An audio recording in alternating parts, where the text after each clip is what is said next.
Imagine por um instante que uma simples alteração no nível de um lago tenha despertado algo que permaneceu escondido por mais de 70 anos no fundo da água. Não uma lenda, não uma teoria da conspiração. Algo real, algo tão perturbador que podia ser visto do espaço. Em dezembro de 2024, satélites registraram imagens que nunca deveriam ter sido vistas pelo público. No início, tudo parecia normal. As autoridades da Flórida haviam reduzido ligeiramente o nível da água do lago Okeechobee, um procedimento realizado inúmeras vezes ao longo das últimas décadas. Mas, apenas 2 dias depois, analistas de satélite perceberam uma anomalia estranha surgindo em suas telas. Uma enorme massa escura começava a subir lentamente do fundo do maior lago de água doce da Flórida. A água ficava negra, espessa, quase como chá muito forte, antes de seguir simultaneamente para 2 direções diferentes. Parte avançava para o Oceano Atlântico, outra seguia rumo ao Golfo do México. E o detalhe mais assustador dessa história era que aquilo não havia sido criado recentemente. O que emergia das profundezas estava esperando ali havia mais de 70 anos. Antes de continuar, aproveite para deixar o like neste vídeo, se inscrever no canal e comentar o que você acha que realmente está escondido no fundo dos grandes lagos americanos. Porque depois de ouvir essa história, você nunca mais olhará para as águas da mesma forma.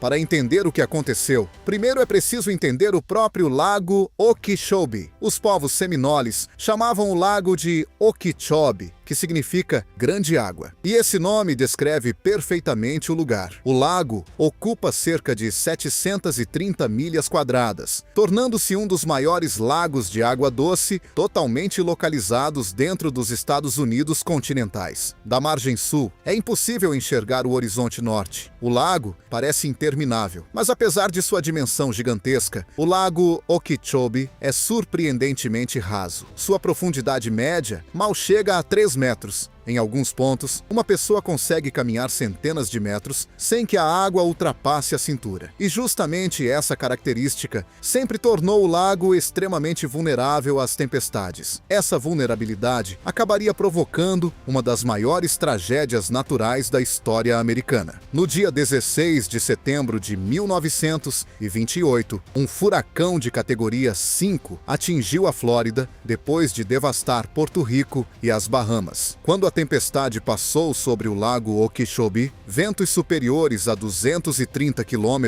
por hora empurraram toda a massa de água para o sul. Naquela época, não existia nenhuma barreira protegendo a região. Ao redor do lago, viviam milhares de trabalhadores agrícolas, principalmente operários negros que trabalhavam nas plantações de cana-de-açúcar, feijão e vegetais de inverno. Então a tragédia aconteceu. A pressão da água tornou-se forte demais. As margens naturais cederam violentamente. Uma parede gigantesca de água atravessou as plantações e destruiu comunidades inteiras durante a madrugada. O número oficial de mortos ficou em aproximadamente 2.500 pessoas. Mas muitos historiadores acreditam que o total verdadeiro ultrapassou 3.000 vítimas. Grande parte dos mortos jamais foi oficialmente registrada. Valas comuns foram abertas às pressas. Corpos foram queimados. E durante muitos anos, o restante do país praticamente esqueceu que aquela tragédia havia acontecido. Depois do desastre, o governo federal decidiu que aquilo nunca mais poderia se repetir. Foi então que nasceu a gigantesca estrutura que hoje cerca o lago Okeechobee. Ao longo das décadas seguintes, o lago foi aprisionado atrás de um enorme muro artificial, conhecido como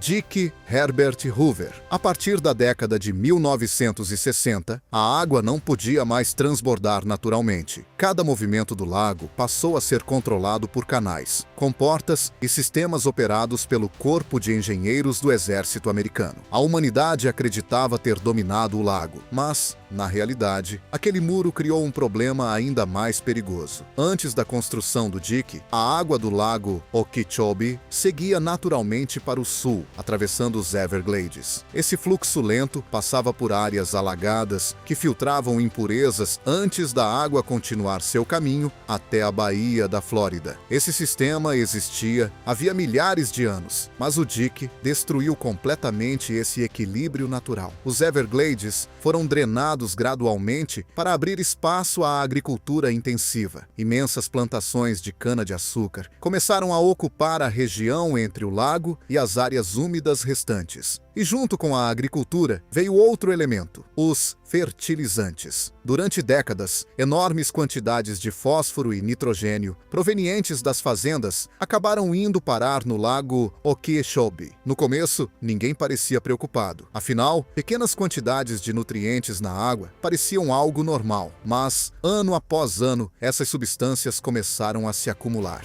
O fósforo afundava lentamente na lama do fundo do lago. Algas mortas, plantas em decomposição e resíduos biológicos formavam uma camada tóxica cada vez mais espessa. Pouco a pouco, o lago Okeechobee transformou-se em um gigantesco reservatório de poluição escondido sob a água. Na década de 1990, alguns cientistas já começavam a alertar sobre aquilo que chamavam de fósforo legado, ou seja, uma poluição antiga armazenada nos sedimentos havia décadas. Mesmo assim, quase nada mudou. Então, chegou dezembro de 2024. As autoridades decidiram reduzir levemente o nível do lago, exatamente como haviam feito centenas de vezes antes. Oficialmente, tratava-se de uma operação completamente rotineira. O nível da água seria reduzido apenas alguns centímetros para proteger o dique envelhecido e preparar o sistema para a próxima estação. Tudo havia sido aprovado. Todos os protocolos haviam sido seguidos. Mas dessa vez, algo inesperado aconteceu. Quando as comportas foram abertas, as correntes criadas no fundo do lago tornaram-se muito mais fortes do que os especialistas previam. Sedimentos que estavam imóveis havia décadas começaram a subir lentamente. E, de repente, 70 anos de poluição voltaram a circular. Os satélites Sentinel e Landsat detectaram quase imediatamente enormes manchas escuras, deixando o lago em duas direções opostas. As imagens mostravam água negra avançando pelos canais como tinta derramada. Os analistas ficaram chocados. A água era tão escura que podia ser observada diretamente do espaço. E aquilo era apenas o começo. No início, alguns responsáveis acreditaram que aquilo fosse apenas um aumento temporário de sedimentos na água. Afinal, operações semelhantes já haviam sido realizadas muitas vezes antes. Mas, quando os primeiros resultados laboratoriais chegaram, a situação começou a parecer muito mais grave do que qualquer pessoa imaginava. Uma bióloga do Departamento Ambiental da Flórida foi enviada ainda antes do amanhecer até as margens do rio St. Lucie para coletar amostras da água. Ela já sabia que a coloração havia mudado, mas nada a preparou para o que encontrou naquele local. A água parecia espessa, pesada, havia um cheiro estranho no ar. Não era o odor típico de algas ou de pântanos. Mais tarde, ela contou aos colegas que aquele cheiro parecia vir de algo muito antigo, como matéria orgânica presa no subsolo durante décadas antes de finalmente ser liberada. As amostras foram levadas ao laboratório, e os números encontrados foram tão extremos que os técnicos decidiram repetir os testes várias vezes antes de validar oficialmente os resultados. Os níveis de fósforo estavam absurdamente elevados, muito acima dos registros normais observados durante outras liberações de água do lago Okeechobee. Alguns cientistas chegaram a afirmar que aquelas poderiam ser as maiores concentrações já registradas em um evento semelhante. Mas o fósforo era apenas parte do problema. A água também continha enormes quantidades de matéria orgânica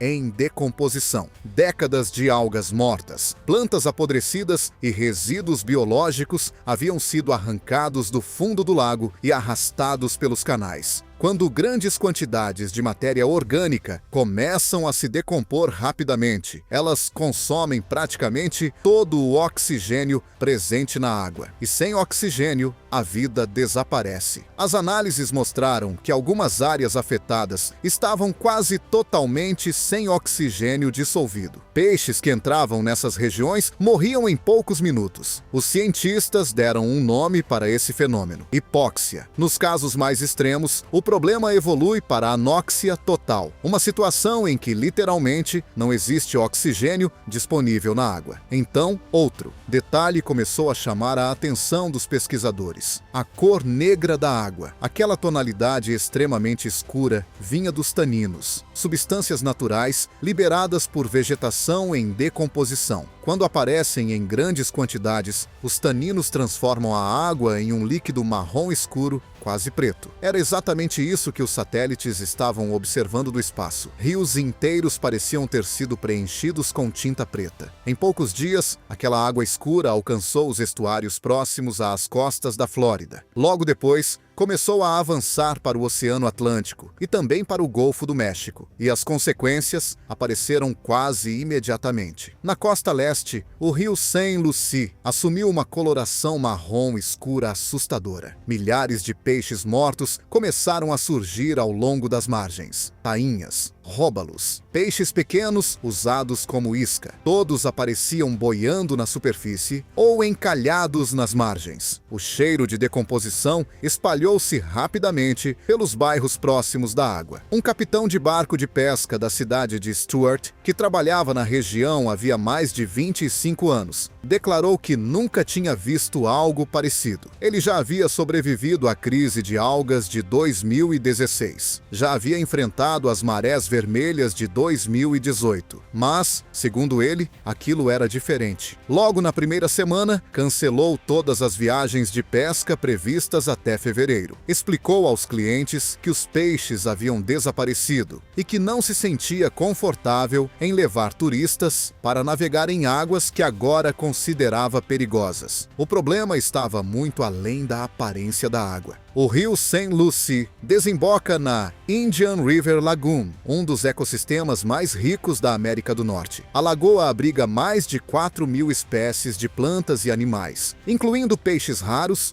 golfinhos, tartarugas marinhas e peixes-boi. Mas esse ambiente extremamente delicado não foi criado para receber enormes volumes de água doce contaminada por resíduos agrícolas. Quando a água do lago chega repentinamente à lagoa, altera os níveis de salinidade necessários para a sobrevivência de inúmeras espécies marinhas. Depois, vêm os nutrientes. O fósforo e o nitrogênio funcionam como fertilizantes para algas microscópicas. O resultado é uma explosão no crescimento dessas algas. Algumas delas produzem toxinas extremamente perigosas para animais e seres humanos. Uma camada verde começa a cobrir a superfície da água. Os peixes morrem, as plantas marinhas desaparecem. E quando essas plantas desaparecem, os peixes-boi ficam sem alimento. A Flórida já havia passado por algo semelhante poucos anos antes. Em 2021, mais de 1.000 peixes-boi morreram principalmente por causa da destruição das plantas marinhas, das quais dependiam para sobreviver. O evento de dezembro de 2024 ameaçava desencadear uma nova onda de mortes em um ecossistema que ainda não havia se recuperado completamente das tragédias anteriores. Mas, enquanto a costa leste começava lentamente a sufocar, exatamente o mesmo processo acontecia do outro lado da Flórida. A água escura que saía do lago Okeechobee, através do rio Caloosahatchee, seguia agora em direção ao Golfo do México, próximo de San Carlos Bay, Sanibel e Captiva Island. A água tornou-se turva, carregada de sedimentos vindos diretamente do fundo do lago. Então os cientistas perceberam algo ainda mais preocupante. A poluição parecia estar alimentando uma nova explosão de maré vermelha. As marés vermelhas são causadas por um organismo microscópico chamado Karenia brevis. Essa alga produz neurotoxinas capazes de matar milhões de peixes e provocar sérios problemas respiratórios em seres humanos. Muito rapidamente, as concentrações dispararam ao longo da costa do condado de Lee. Peixes mortos começaram a cobrir praias inteiras. Moradores relataram irritação nos olhos, dificuldade para respirar e tosse constante apenas por caminhar próximos ao oceano. E mais uma vez, a economia local começou a entrar em colapso. Passeios turísticos foram cancelados quase imediatamente. Hotéis começaram a receber ondas de cancelamentos. Restaurantes à beira-mar ficaram vazios. Empresas de pesca perderam clientes em questão de dias. Corretores de imóveis perceberam uma queda repentina no interesse por propriedades próximas à costa. As tragédias ambientais anteriores já haviam causado prejuízos de centenas de milhões de dólares à Flórida. Mas desta vez havia algo ainda mais preocupante. As duas costas estavam sendo atingidas ao mesmo tempo. Enquanto os danos se espalhavam, uma pergunta começou a assustar cientistas, engenheiros e autoridades ambientais. Esse problema ainda poderia ser resolvido? Um professor especializado em sistemas aquáticos explicou mais tarde aos seus alunos uma realidade extremamente desconfortável. Segundo ele, atualmente não existe tecnologia capaz de remover décadas de fósforo acumulado em milhares de quilômetros quadrados de lama contaminada. Nenhuma máquina, nenhum produto químico, nenhuma empresa no mundo consegue retirar completamente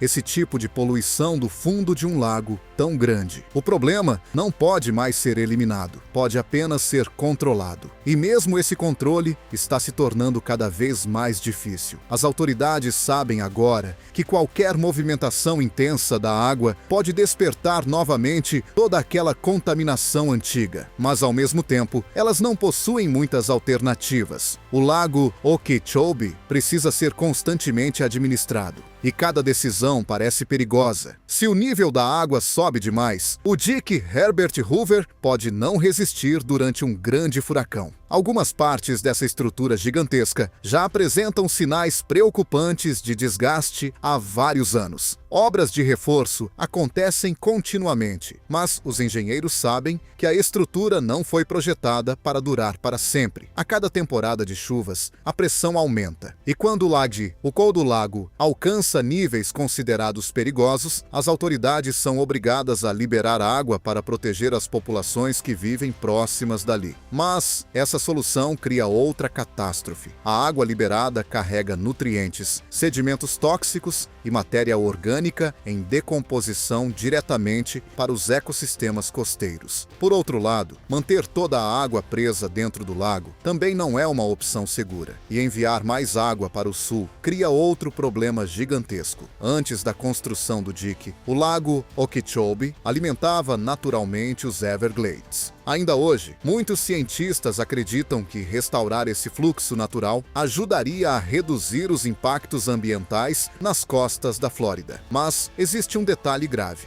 A água do lago está muito mais poluída do que era no passado. Se enormes quantidades dessa água forem enviadas para os Everglades, os nutrientes podem destruir partes importantes das áreas úmidas restantes. Ou seja, qualquer solução parece criar um novo desastre ambiental. Os engenheiros responsáveis pelo sistema vivem presos a uma escolha impossível: decidir qual região sofrerá menos danos. E o problema fica ainda mais complicado por causa das mudanças climáticas. As tempestades estão ficando mais fortes, as chuvas mais intensas, os eventos climáticos extremos mais frequentes. O lago Okeechobee registra níveis elevados de água com muito mais frequência do que décadas atrás. Enquanto isso, mais de 8 milhões de pessoas continuam dependendo do lago para obter água potável. A agricultura da Flórida também depende dele para irrigar plantações gigantescas. A demanda humana continua aumentando, mas o sistema inteiro está se tornando mais frágil a cada ano. Na tentativa de resolver essa crise, um enorme projeto foi aprovado há bastante tempo. No ano 2000, o governo federal e o estado da Flórida lançaram um gigantesco programa de restauração dos Everglades, avaliado em bilhões de dólares. O objetivo parecia ambicioso: construir novos reservatórios, criar áreas úmidas artificiais capazes de filtrar a água, reduzir os despejos tóxicos em direção às costas e restaurar gradualmente o fluxo natural da água para o sul. No papel, o projeto projeto prometia transformar completamente a gestão do lago Okeechobee, mas na prática, tudo avançou de forma extremamente lenta. Conflitos políticos, problemas de financiamento, burocracia, disputas entre governos estaduais e federais. Anos passaram sem que partes importantes do projeto fossem concluídas. Até hoje, algumas das estruturas mais importantes sequer estão prontas. Os grandes reservatórios planejados para armazenar e tratar a água do lago ainda estão em construção ou continuam apenas como projetos.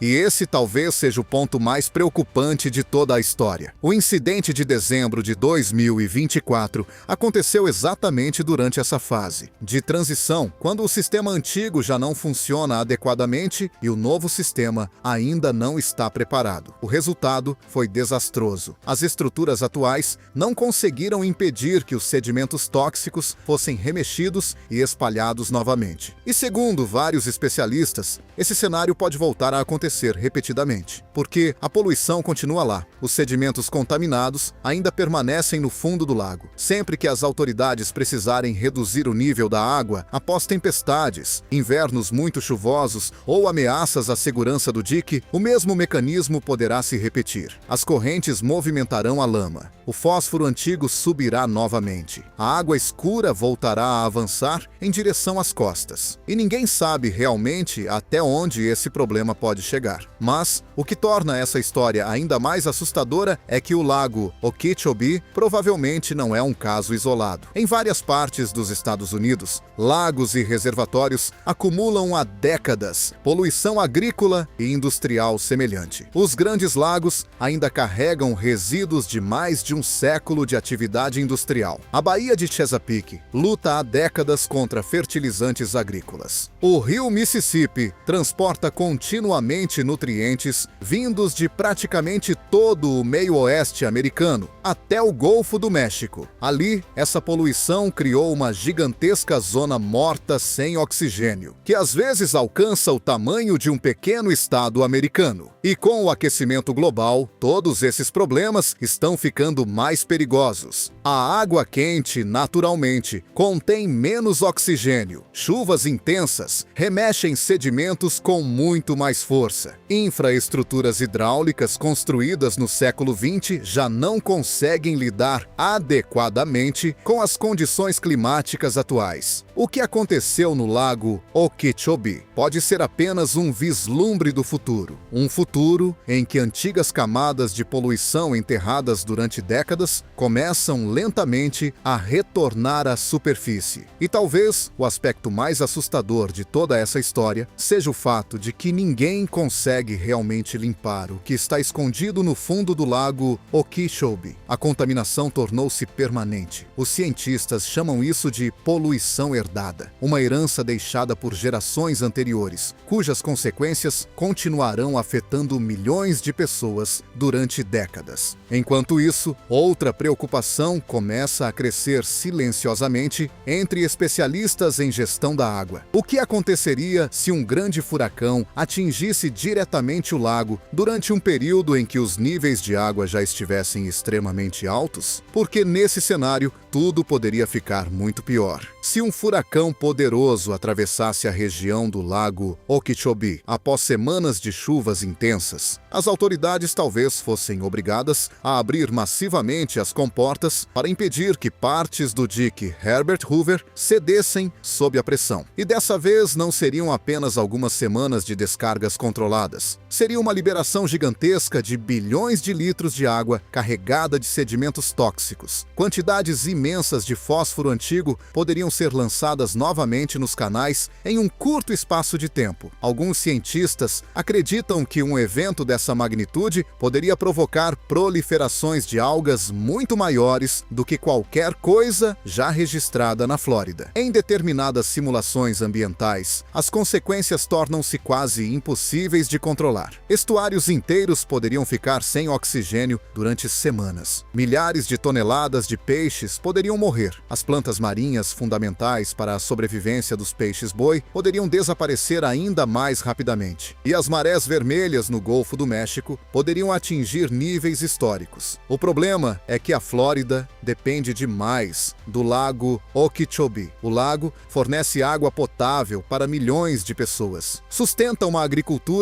que movimenta bilhões de dólares, ajuda no controle de enchentes e, ao mesmo tempo, esconde sob sua superfície décadas inteiras de contaminação acumulada. O muro construído após a tragédia de 1928 deveria proteger a população contra o poder destrutivo do lago. Mas, com o passar do tempo, esse mesmo muro transformou o Okeechobee em uma enorme caixa fechada, onde resíduos agrícolas, fósforo, nitrogênio e matéria orgânica ficaram presos durante mais de 70 anos. Cada fertilizante utilizado, cada resíduo agrícola, cada alga morta, tudo permaneceu no fundo do lago. E em dezembro de 2024, quando os sedimentos foram finalmente remexidos, toda essa poluição escondida começou lentamente a reaparecer, visível até do espaço. Para muitos cientistas, esse episódio representa um alerta, não apenas para a Flórida, mas para o mundo inteiro, porque inúmeras infraestruturas modernas dependem de sistemas hidráulicos construídos décadas atrás. Em uma época em que o clima era diferente, a população era menor e a agricultura era muito menos intensa. Hoje, essas estruturas estão envelhecendo justamente quando as condições ambientais se tornam mais extremas. E em muitos lugares, antigas camadas de poluição continuam silenciosamente acumuladas no fundo de lagos, rios e reservatórios. O lago Okeechobee apenas mostrou o que pode acontecer quando esse equilíbrio finalmente se rompe. Se essa história surpreendeu você, deixe sua opinião nos comentários. Na sua visão, as liberações de água deveriam parar? O projeto de restauração dos Everglades deveria ser acelerado antes da próxima temporada de furacões? Ou será que já é tarde demais para reverter os danos causados ao lago Okeechobee? E não se esqueça de se inscrever no canal e ativar as notificações, porque no próximo vídeo vamos revelar outro desastre ambiental quase desconhecido pelo público, mas que pode afetar milhões de pessoas nos próximos anos.